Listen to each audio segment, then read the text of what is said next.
समझते हैं कि पूरा देश हमसे चलता है, लेकिन हमारा सारा पूरे भारत के बिजली कर्मचारी का पूरा देश जो है बिजली विभाग से चलता है। हम निजीकरण नहीं करने देंगे। निजीकरण जो है जो दिया जाएगा आम जनता को जो है समस्या झेलनी पड़ेगी।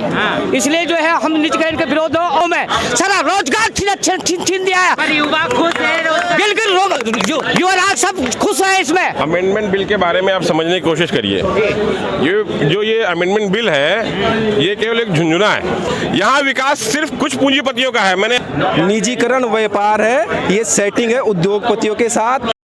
नमस्कार, मैं उर्मिला और आप देख रहे हैं विश्व गुरु भारत। आज हम खड़े हैं जंतर मंतर पर और यहाँ पे हो रहा है धरना प्रदर्शन, बिजली क्रांति यात्रा। और यहाँ से एक बहुत ही बड़ी मात्रा में लोगों का जनसैलाब आया हुआ है जो कि बिजली विभाग कर्मचारियों का है। आइए जानते हैं इनसे कि इनकी क्या मांगे हैं और बिजली निजीकरण होने से क्या नुकसान होंगे, क्या फ़ायदे। हाँ, नाम है आपका?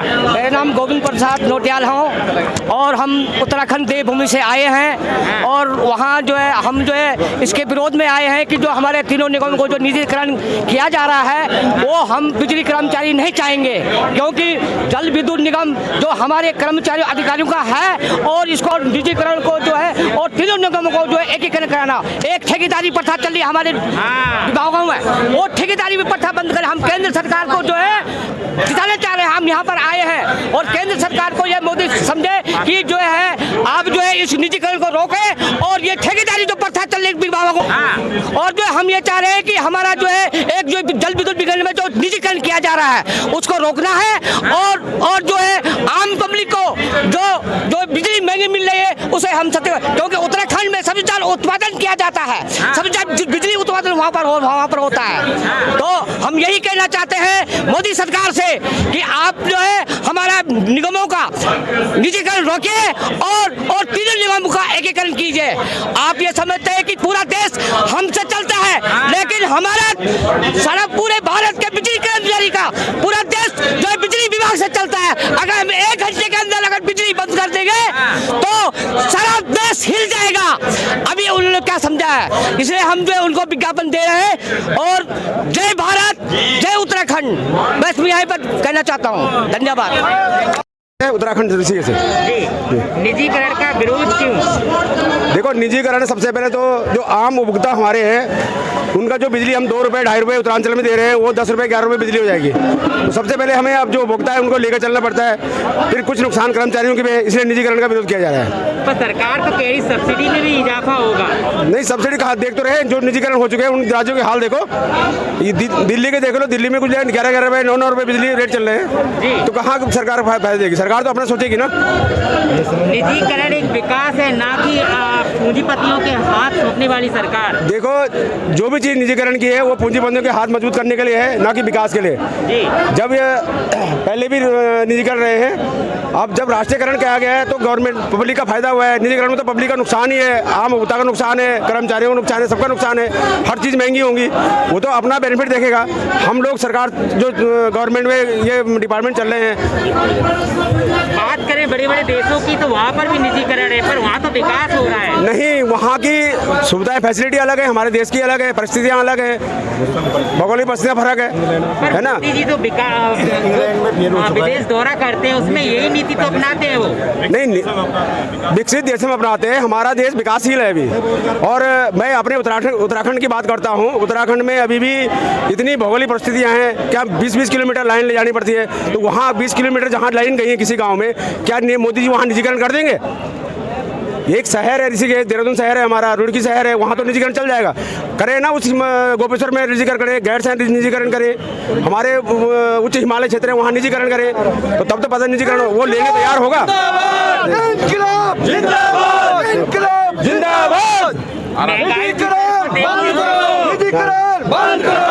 अमेंडमेंट बिल वापस लो। महंगाई की दर को देखते हुए निजीकरण किया गया था। हाँ, सबसे पहले तो भाई साहब ये जो महंगाई है ये बिजली निजीकरण से और दुगनी हो जाएगी जी। और हमारी एक ही मांग के लिए हम इकट्ठे हुए हैं, पूरे ऑल इंडिया से इंजीनियर, हमारे अधिकारी, कर्मचारी सब इकट्ठे हुए हैं कि जो अमेंडमेंट बिल पेश किया जा रहा है अगले संसद सत्र में, उसको वापस लिया है। 2022 में जो पेश किया जा रहा है उसे वापस लिया जाए। अमेंडमेंट बिल के बारे में आप समझने की कोशिश करिए। ये अमेंडमेंट बिल है, ये केवल एक झुंझुना है। आप इसको बहुत तरीके से समझिए कि अमेंडमेंट बिल है क्या। इस बिल में एक प्रावधान ये है कि कोई भी नए फ्रेंचाइजी आ जाएगा, बिजली बांटेगा, लाइनें होगी हमारी, जिसमें कि हमारे स्टाफ ने काम किया हुआ है, जिसमें कि सरकार ने पैसा लगाया हुआ है, और उसमें केवल वो बिजली रन करेगा और मुनाफा कमाएगा। दूसरी बात, उसको ये चॉइस दी उन्होंने कि वो जिसको चाहे उसको बिजली दे। तो बिजली किसको देगा? उद्योगपतियों को, कंपनीज को। तो जो हमारा सेक्टर गरीब है, जो किसान है, जो दलित है, उसको बिजली मिलेगी नहीं, या तो महंगी दरों में बिजली खरीदने को मजबूर होगा। तो ये कहना कि नहीं अमेंडमेंट बिल से कुछ फायदा होगा, ये एकदम कोरी बकवास है। इसमें कहीं दूसरी बात समझिए, आज भी आप ड्राइविंग के लिए लाइसेंस लेने जाते हैं तो अप्लाई करते हैं ना कहीं पे, और उस ड्राइविंग लाइसेंस मिलने के बाद ही आप गाड़ी चला सकते हैं। अमेंडमेंट बिल में एक ऐसा प्रावधान है कि आपको लाइसेंस लेने की जरूरत ही नहीं है। अगर किसी भी कंपनी को एक उसने आवेदन कर दिया रेगुलेटरी कमीशन में कि मुझे यहाँ के बिजली सेक्टर में पार्टिसिपेट करना है, और अगर कुछ तय समय के बाद उसकी रिप्लाई नहीं आई तो डीम्ड मान लिया जाएगा। ये पहली बार ऐसा हो रहा है कि गाड़ी चलाने के लिए तो आपको लाइसेंस चाहिए, लेकिन बिजली जैसा सेक्टर चलाने की लाइसेंस की जरूरत नहीं है। पर सरकार कहती सबका साथ सबका विकास। यहाँ विकास सिर्फ कुछ पूंजीपतियों का है। मैंने अभी इसलिए आपको बताया कि पावर सेक्टर एक बहुत सेंसिटिव इशू है। आप उसको यूं वो हर एक घर से, गरीब से लेकर किसान से जुड़ा हुआ मुद्दा है। इसके जो प्रावधान है उन प्रावधानों को देखिए। Choice to choose the consumers, मतलब जो भी नया वेंडर आएगा उसके पास चॉइस रहेगी, वो कंज्यूमर चूज करे। तो जब वो कंज्यूमर चूज करेगा तो जाहिर सी बात है उन्हीं को चूज करेगा जो पैसे वाले लोग हैं। जो गरीब है, जो किसान है, जो मिडिल क्लास फैमिली है, वो तो कहीं बिजली पा ही नहीं पाएगी। तो सबका साथ सबका विकास ये तो संभव ही नहीं है। इसके दूसरी बात, जो बिजली है ये कॉन्करेंट लिस्ट है। अभी मंच से बताया गया कॉन्करेंट लिस्ट मतलब समवर्ती सूची। समवर्ती सूची का मतलब ये मैटर है स्टेट का और सेंट्रल का। तो स्टेट के लोग अगर अपोज कर रहे हैं तो आप उनकी बात सुनिए, समझिए, और अगर ऐसा नहीं है तो बिजली को भी सेंटर में लेकर सभी बिजली बोर्ड के लोगों को केंद्रीय कर्मचारी बना दिया जाए। सही बात। चाइल्ड लेबर कोड आया, किसान बिल आया, आपने उसका भी विरोध किया। क्या सरकार की नीतियों का विरोध करने के लिए आप सड़कों पर आ जाते हैं? सरकार की नीतियों का विरोध नहीं है, उन नीतियों में जो गलत तथ्य हैं उनका विरोध हो रहा है। उन नीतियों में जो ऐसे पॉइंट्स डाले गए हैं जिससे कि गरीब और जो हमारा मिडिल क्लास है, किसान है, उसको नुकसान होगा, उनका विरोध किया जा रहा है। नीतियां तो देश के हित के लिए बनाई जाती है ना। देश हित की नीतियों में कहाँ विरोध कर रहे हैं? देश के हित की नीतियों के बारे में आपको मैंने बताया ना, इन नीतियों में क्या क्या है। अगर इन नीतियों से देश हित हो रहा है तो आप बताइए कहाँ पे देश हित हो रहा है कि सारा इंफ्रास्ट्रक्चर अभी आरडीएसएस आपका होगा तो किराएदार दूसरा व्यक्ति नहीं रखेगा।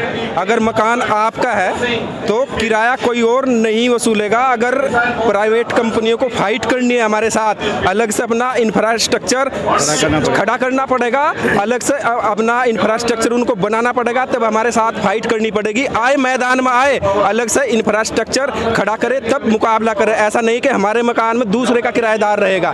क्यों रहेगा भाई?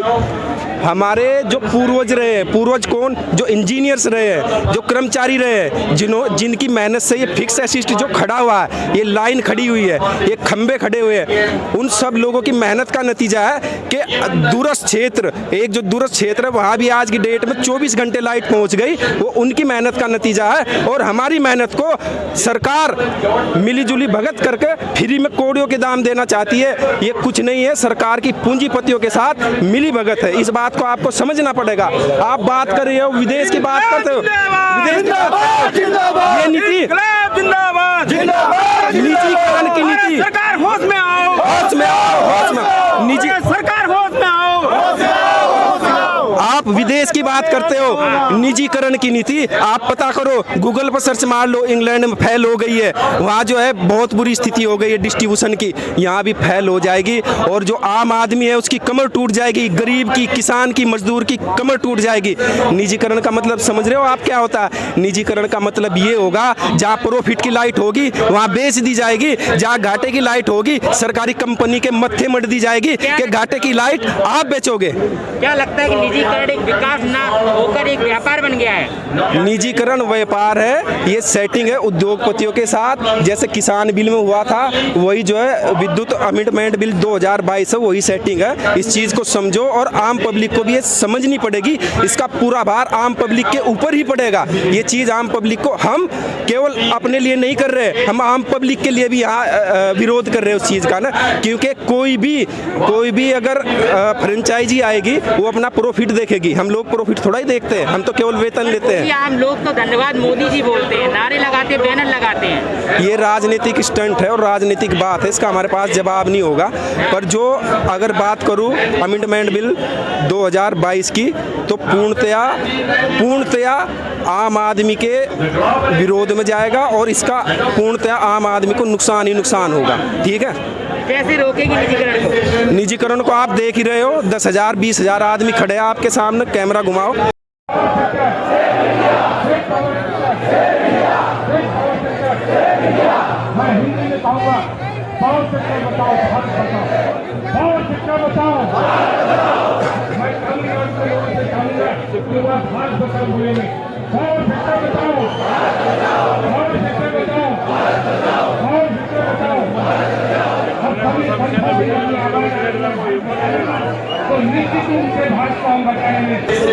जनता का जो 10,000 आदमी यहीं खड़े। तय रहा कि इस बार मोदी सरकार नहीं आएगी।